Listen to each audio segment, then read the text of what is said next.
By the time this video comes out, I'm hoping to have at least a couple videos posted about how I'm doing water management in the on the property. And when those videos come out, I'm going to be showing a berm that slows down the water, and I probably don't explain very much about it, so I'm going to do a little quick video here. So typically when you have what you're looking at right here is a hill squatted down at eye level. You can see back here it's higher up than it is down here. And you have a situation like this, you would, if you read the literature on permaculture, they tell you to put in some swales, and that will help drive water into the ground and serve as a water battery for your crops. What you're looking at in front of you here is a little jam of logs, and this is kind of like, I guess, like a poor man's swale. Until you can, I do, when I do this gardening, I do it in an incremental way. So eventually I may have a swale here, but until I can get to digging it, I will instead lay down large logs and then followed by smaller logs, and I can throw organic matter into it to break down with it.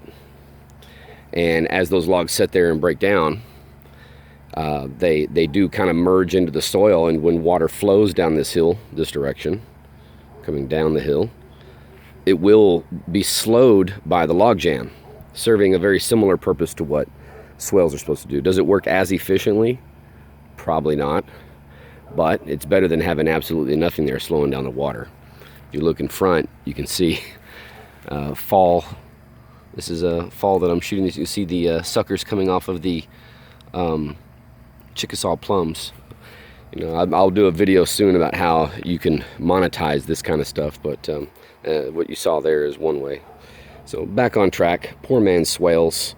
I'll show one in the water management video, but that's generally the idea. I'll throw these logs down, throw some organic matter in there if I want to, let them sit here for however long I need to until I can get around to digging it. If it breaks down enough, then when I dig the swale and the dirt that I dig out, I can just put on top, and at first it won't be as productive, but over time I can continue to grow things in it, and it will eventually become productive. And if I really feel like it, I can remove those logs, I can bury them, I can do all the more traditional ways of doing this kind of activity, like hugel mounds and swales. But I find that this works. It's a neat little kind of a quick way to get a little bit of benefit without a whole lot of effort really up front.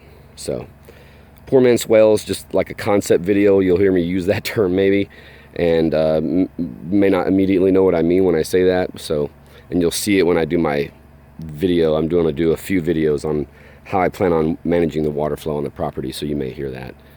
So just wanted to do a video on it to explain.